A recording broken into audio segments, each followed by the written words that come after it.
আসসালামু আলাইকুম রহমতুল্লাহ। সুপ্রিয় নবম দশম শ্রেণীর শিক্ষার্থীবৃন্দ, আজকে তোমাদের বাংলা সাহিত্য বই গদ্য শোভা কর্ম অনুশীলন পৃষ্ঠা 16 এর কর্ম অনুশীলন এর নমনত্ব সম্পর্কে আলোচনা করব। প্রিয় শিক্ষার্থী, চলো শুরু করা যাক।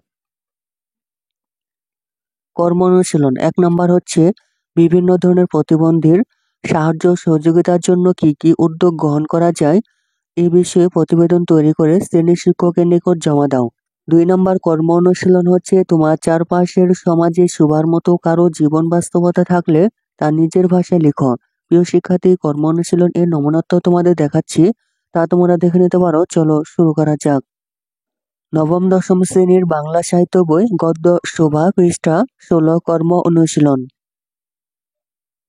1 নম্বর কর্ম অনুশীলন হচ্ছে বিভিন্ন ধরনের প্রতিবন্ধীর সাহায্য সহযোগিতার জন্য কি কি উদ্যোগ গ্রহণ করা যায় এ বিষয়ে প্রতিবেদন তৈরি করে শ্রেণী শিক্ষকের নিকট জমা দাও। প্রিয় শিক্ষার্থী, নমনোত্তর হিসেবে তোমাদের দেখাচ্ছি 25 জুলাই। প্রথমে তোমাদের তারিখ লিখতে হবে। আমি নমনোত্তর হিসেবে লিখেছি 25 জুলাই 2025। শ্রদ্ধেয় শিক্ষক। নমনোত্তর হিসেবে একটি স্কুলের নাম দিয়েছি, শামসুল হক খান স্কুল অ্যান্ড কলেজ, ঢাকা।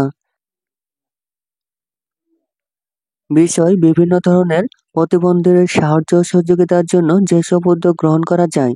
জনাব, আপনার মৌখিক আদেশের ভিত্তিতে বিভিন্ন ধরনের প্রতিবন্ধীর ওপর সরেজমিন পর্যবেক্ষণ করে তাদের সাহায্য সহযোগিতার জন্য যেসব উদ্যোগ গ্রহণ করা যায় নিচে সেগুলো প্রতিবেদন আকারে উপস্থাপন করলাম। পরিবারে তথা সমাজে প্রতিবন্ধীরা অধিকার বঞ্চিত, অবহেলিত এবং কখনো কখনো নির্যাতিত, অথচ তারা আমাদেরই ভাই বোন,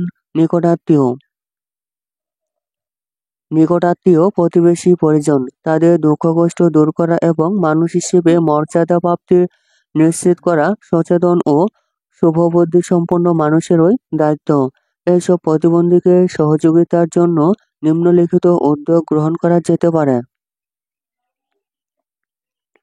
ক নাম্বার হচ্ছে প্রতিবন্ধী শব্দটির পরিবর্তে বিশেষ চাহিদাসম্পন্ন মানুষ কথাটা সর্বত্র ও সর্বক্ষেত্রে ব্যবহারের উদ্যোগ গ্রহণ করা। খ নাম্বার হচ্ছে তাদের প্রতি সহমর্মী ও সহানুভূতিশীল হওয়ার জন্য এবং সাহায্য ও সহযোগিতার হাত বাড়ানো এবং এর জন্য উদ্বুদ্ধকরণ কর্মসূচি গ্রহণ করা। গ স্বাভাবিক মানুষের মতোই দৈনন্দিন জীবন, শিক্ষা ও কর্মজীবনের সব ক্ষেত্রে তাদের জন্য সুযোগ সৃষ্টির উদ্যোগ নেওয়া। ঘ নম্বর হচ্ছে তাদের অধিকার ও মর্যাদা নিশ্চিতকরণে সামাজিক সচেতনতা সৃষ্টি করতে বিভিন্ন পদক্ষেপ গ্রহণ করা। ও নাম্বার হচ্ছে পরিবার ও সমাজে তাদেরকে সহজ স্বাভাবিকভাবে গ্রহণ করা দৃষ্টিভঙ্গি গড়ে তুলতে কাজ করা।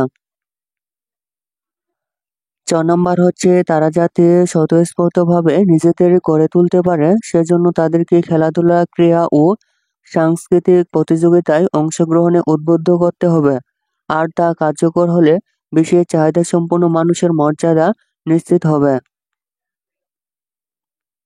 প্রিয় শিক্ষার্থী, তারপর প্রতিবেদক এর জায়গায় তোমাদের নাম লিখতে হবে।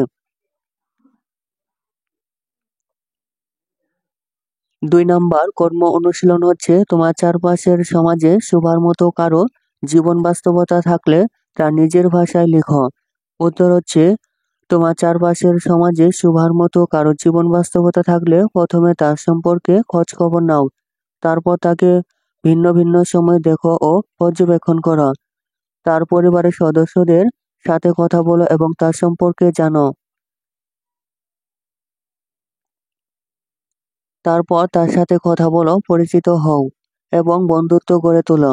তাহলেই প্রতিটি পর্যায়ে তাকে জানতে ও বুঝতে পারবে এবং তার জীবন বাস্তবতা সম্পর্কে সহজে নিজের ভাষায় লিখতে পারবে। প্রিয় শিক্ষার্থী, অন্যান্য সকল বই নমুনা পেতে চ্যানেলটি এখনই সাবস্ক্রাইব করে রাখতে পারো। ধন্যবাদ।